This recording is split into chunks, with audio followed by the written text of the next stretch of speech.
Existen noches en la historia de la humanidad que parecen devorarlo todo. Noches tan densas, tan oscuras y opresivas, que la sola idea de la esperanza parece una ofensa a la razón. En las entrañas de la tierra, bajo el peso aplastante de la piedra y el hierro, el dolor físico se mezcla con la desesperación del alma para silenciar cualquier voz humana. Pero la historia que estamos a punto de desenterrar hoy, nos lleva a una de esas noches implacables, donde el guión del sufrimiento fue reescrito de manera violenta, no por el filo de una espada, ni por la fuerza de un ejército, sino por el poder indómito de una canción. Bienvenidos a un nuevo viaje a través de los siglos. Hoy, descorremos el velo del tiempo para adentrarnos en la celda más oscura de Filipos y conocer a un hombre cuya fe hizo temblar los cimientos del Imperio Romano. Hoy hablaremos de Silas, el prisionero de medianoche que cantó para derribar las celdas.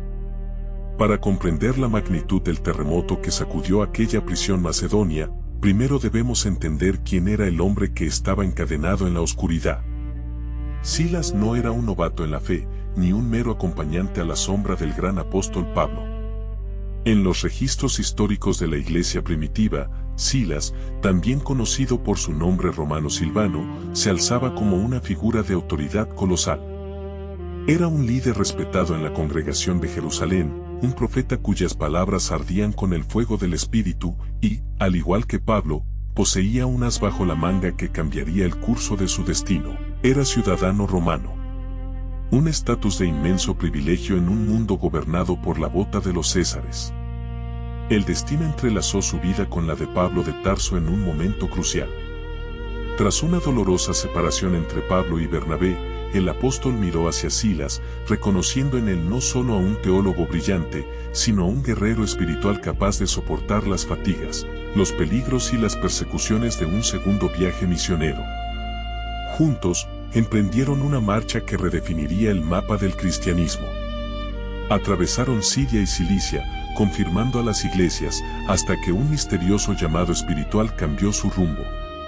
Una visión nocturna, el clamor de un hombre macedonio pidiendo ayuda, los impulsó a cruzar el mar Egeo. Estaban a punto de llevar el Evangelio, por primera vez, al continente europeo. Su destino principal fue Filipos, la principal ciudad de la región de Macedonia y una colonia romana en todo su esplendor. Filipos era, en esencia, una pequeña Roma. Sus calles estaban pavimentadas con el orgullo militar de los veteranos del ejército imperial a quienes se les habían otorgado tierras allí.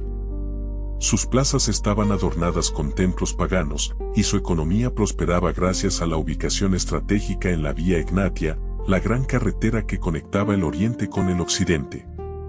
En este bastión del poderío humano, del orgullo cívico y de la idolatría, Silas y Pablo entraron no con un ejército, sino con el mensaje de un carpintero crucificado y resucitado. Los primeros días en Filipos parecieron estar marcados por un favor divino silencioso.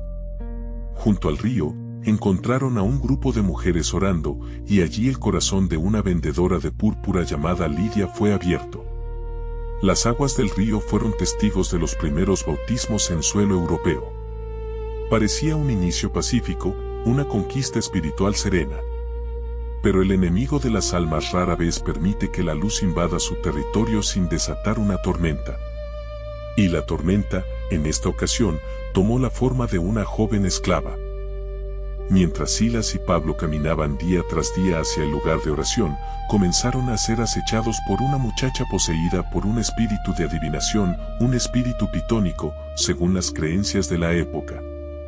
Esta joven era una mina de oro para sus amos, quienes explotaban su condición demoníaca para predecir el futuro a cambio de grandes sumas de dinero. Día tras día, la esclava seguía a los misioneros, gritando a pleno pulmón por las calles de Filipos, anunciando que aquellos hombres eran siervos del Dios Altísimo que mostraban el camino de la salvación.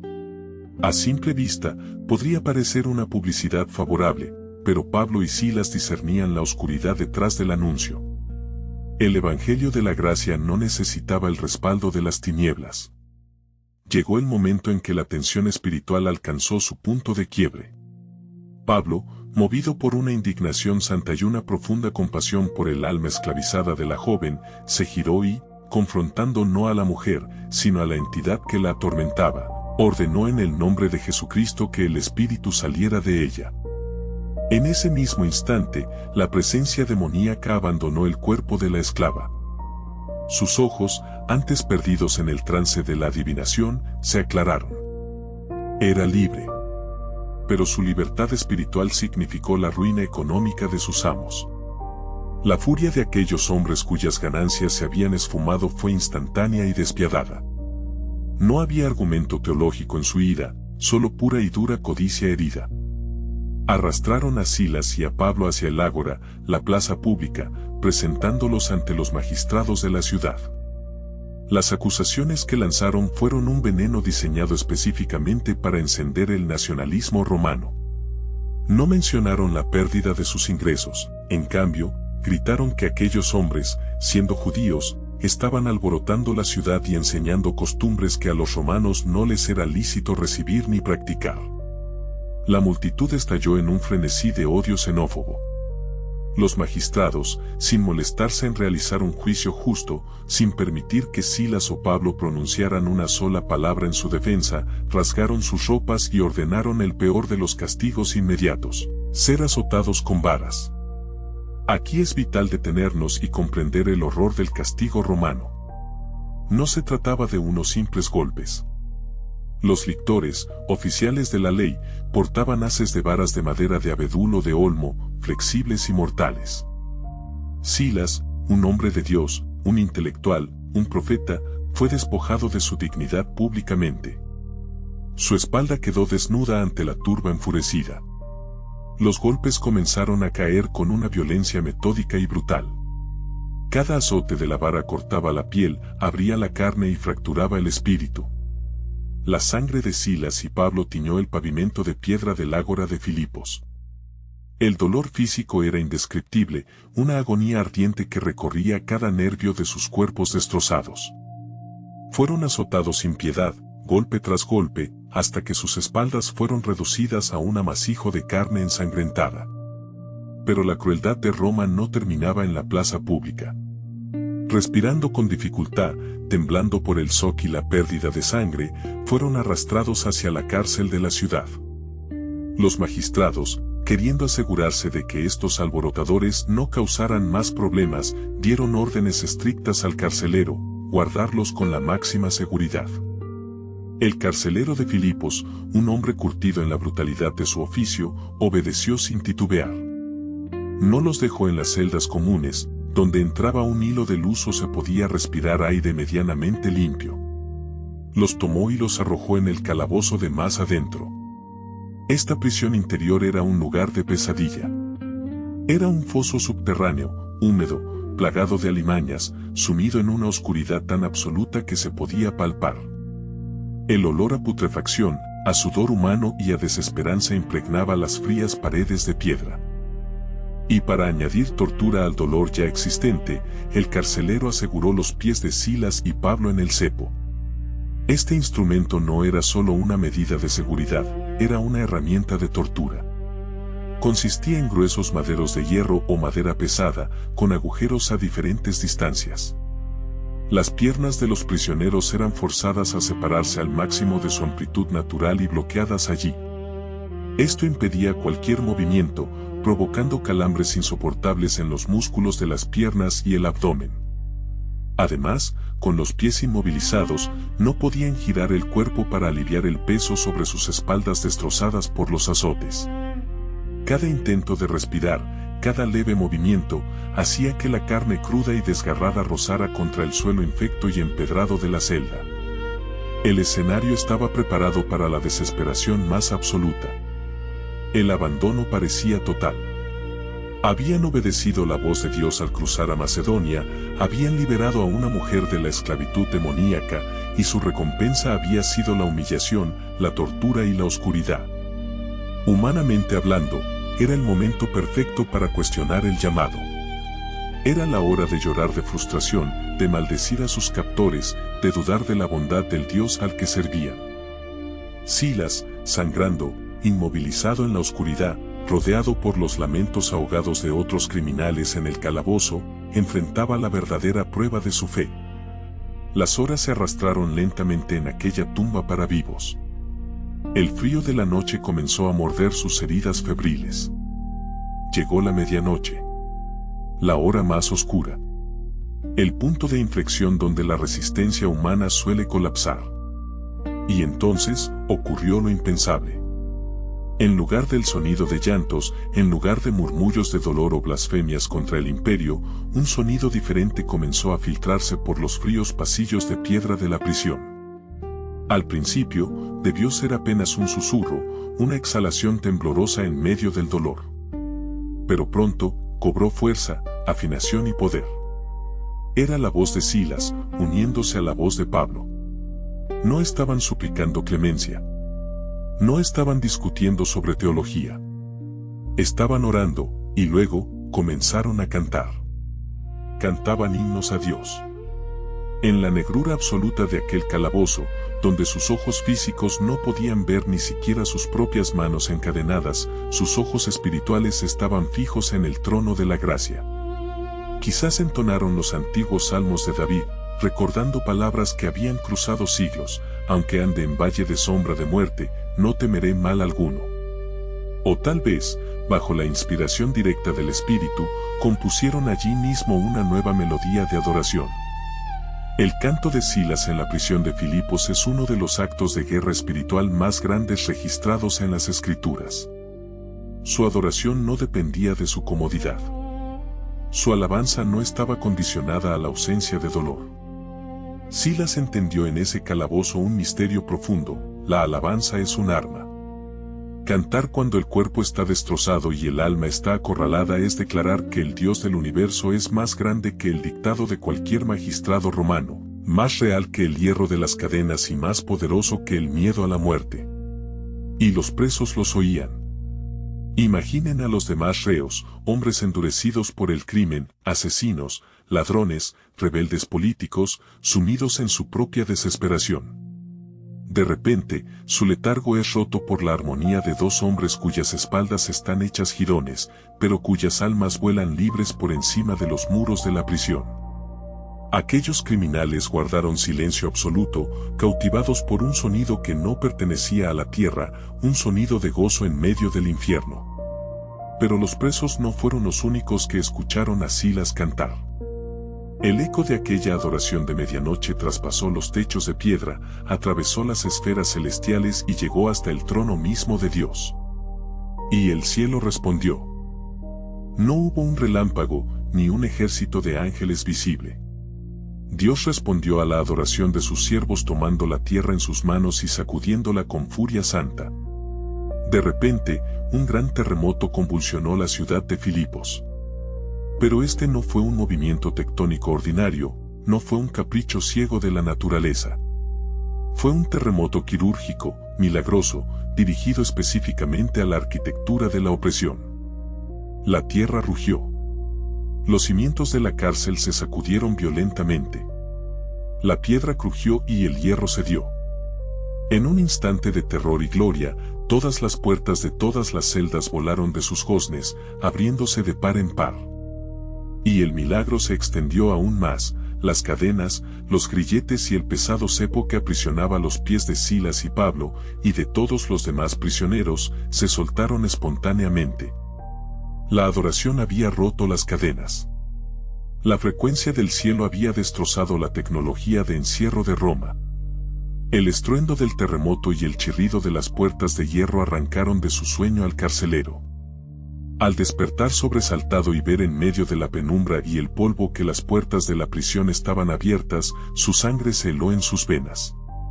Bajo la estricta e inexorable ley militar romana, si un guardia dejaba escapar a sus prisioneros, él mismo debía pagar con su vida, enfrentando generalmente una ejecución tortuosa y humillante. Creyendo que todos habían huido en la confusión del seísmo, la desesperación se apoderó de él.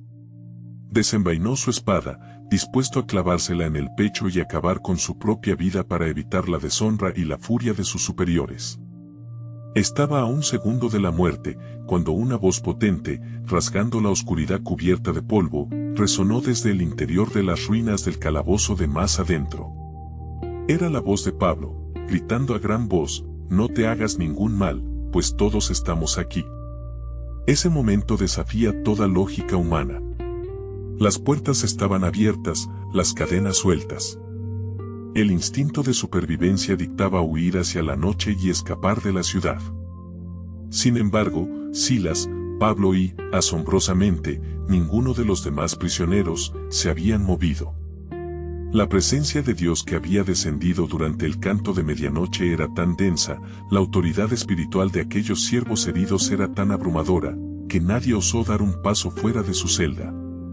El carcelero, temblando de pies a cabeza y con la respiración entrecortada, pidió luz. Con una antorcha temblorosa en la mano, se precipitó hacia el calabozo interior. Allí, a la luz del fuego parpadeante, vio a Silas y a Pablo. Sus espaldas seguían ensangrentadas, sus cuerpos maltrechos, pero sus rostros irradiaban una paz incomprensible. El fiero guardia romano, el hombre que horas antes los había arrojado sin piedad al agujero más inmundo y asegurado sus pies al cepo, cayó postrado de rodillas ante ellos. Los sacó de aquella cueva nauseabunda y, con el corazón destrozado por la convicción de su propia miseria espiritual, les hizo la pregunta más importante que un ser humano puede articular, la pregunta que resonaría por los pasillos de la eternidad: Señores, ¿qué debo hacer para ser salvo? La respuesta de Silas y Pablo fue clara, contundente y transformadora: cree en el Señor Jesucristo, y serás salvo, tú y tu casa. Aquella noche de horrores se transformó en una madrugada de redención. El mismo hombre que había sido el instrumento de su tortura se convirtió en su cuidador. El carcelero, movido por un amor y un arrepentimiento repentinos e inexplicables, llevó a Silas y a Pablo a su propia casa. Con sus propias manos, y probablemente con lágrimas en los ojos, lavó con agua limpia las horribles heridas de sus espaldas, limpiando la sangre coagulada y la suciedad del calabozo. En ese acto de lavar las heridas de los prisioneros, el carcelero estaba demostrando que el Evangelio había penetrado hasta lo más profundo de su ser. Acto seguido, sin esperar a que despuntara el sol, en el silencio de las horas previas al amanecer, el carcelero y toda su familia fueron bautizados. Las aguas del bautismo lavaron sus pecados, del mismo modo que él había lavado las heridas de los profetas. La casa del guardia romano, un lugar que debía representar la severidad de la ley imperial, se llenó de un gozo indescriptible, se preparó una mesa, y se celebró la salvación.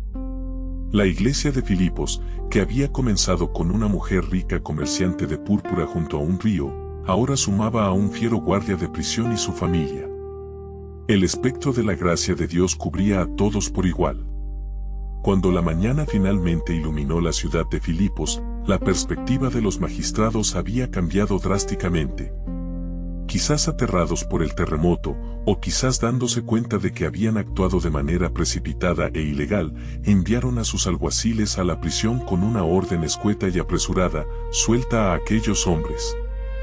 El carcelero, lleno de alegría, corrió a darle la buena noticia a Pablo y Silas, indicándoles que podían marcharse en paz. Era la oportunidad perfecta para escapar, para salir silenciosamente de la ciudad, lamer sus heridas y olvidar el infierno que habían vivido. Pero la justicia del reino de Dios requiere más que una simple huida por la puerta trasera. Fue en este momento donde Silas y Pablo revelaron su ciudadanía romana, un secreto estratégico que habían guardado hasta ahora. Pablo, hablando también en nombre de Silas, envió un mensaje devastador de vuelta a los magistrados: nos han azotado públicamente sin ser condenados, siendo ciudadanos romanos, y nos echaron en la cárcel, ¿y ahora nos echan encubiertamente? De ninguna manera, vengan ellos mismos y sáquennos. El pánico se apoderó de las autoridades de la ciudad. Haber azotado a un ciudadano romano sin juicio previo era uno de los crímenes más graves en la legislación del imperio, un delito que podía costarles no solo sus cargos políticos, sino sus propias vidas ante el escrutinio de Roma. Los poderosos magistrados, aquellos mismos hombres que el día anterior habían rasgado altivamente las ropas de Silas frente a la multitud enfurecida, ahora caminaban aterrados, humillados, hacia las puertas de la prisión. Llegaron ante Silas y Pablo, y con palabras suaves y suplicantes, les rogaron que perdonaran el atropello. Los escoltaron personalmente fuera de la cárcel, escoltándolos con el mayor de los respetos, y les pidieron amablemente que abandonaran la ciudad para evitar más disturbios. La victoria fue absoluta. La reivindicación pública no fue un acto de venganza, sino una forma de garantizar la protección y la seguridad legal de la joven comunidad cristiana que dejaban atrás en Filipos, asegurándose de que Lidia, el carcelero y los nuevos creyentes no sufrieran abusos por parte de unas autoridades que ahora sabían que esos cristianos tenían poderosos defensores legales y celestiales. Antes de partir, Silas y Pablo no huyeron despavoridos. Como verdaderos generales del ejército de Dios, regresaron primero a la casa de Lidia. Allí, se reunieron con los hermanos, consolaron a la iglesia, impartieron sus últimas enseñanzas, compartieron el testimonio de las cadenas rotas y el carcelero convertido, y solo entonces, con la cabeza en alto, salieron de Filipos para continuar su misión en Tesalónica. La historia de Silas en Filipos trasciende los límites del tiempo para dejarnos una lección que arde con un fulgor inextinguible. Nos enseña que la fe verdadera no se mide en los días de sol y prosperidad, sino en la capacidad de mantener la melodía del espíritu viva cuando la carne está destrozada y el entorno es sumamente hostil. Silas nos demuestra que nuestras peores prisiones físicas, emocionales o espirituales no tienen la última palabra. A veces, Dios permite que seamos arrojados al calabozo de más adentro, no porque nos haya abandonado, sino porque hay un carcelero en la oscuridad profunda que necesita desesperadamente escuchar nuestra canción. Silas nos legó el testimonio irrefutable de que, cuando el sufrimiento nos roba las palabras para explicar nuestra situación, la adoración se convierte en el lenguaje que moviliza el poder del cielo. Si hoy te encuentras en un calabozo de medianoche, herido, inmovilizado, y rodeado por la oscuridad del miedo o la desesperanza, recuerda al prisionero de Filipos. No necesitas entender por qué estás en la oscuridad para empezar a cantar. Levanta tu voz. Adora al que reina por encima de tus circunstancias. Porque la adoración en medio del dolor es la llave maestra que hace temblar los cimientos de la adversidad y abre de par en par las puertas de la liberación. Gracias por acompañarnos en este viaje por las páginas sagradas de la historia. Que el valor de Silas inspire tus pasos y que su cántico resuene en tu espíritu en tus horas más oscuras. Mantente firme en la luz y nos encontraremos nuevamente en el próximo relato, aquí, en la Biblia narrada.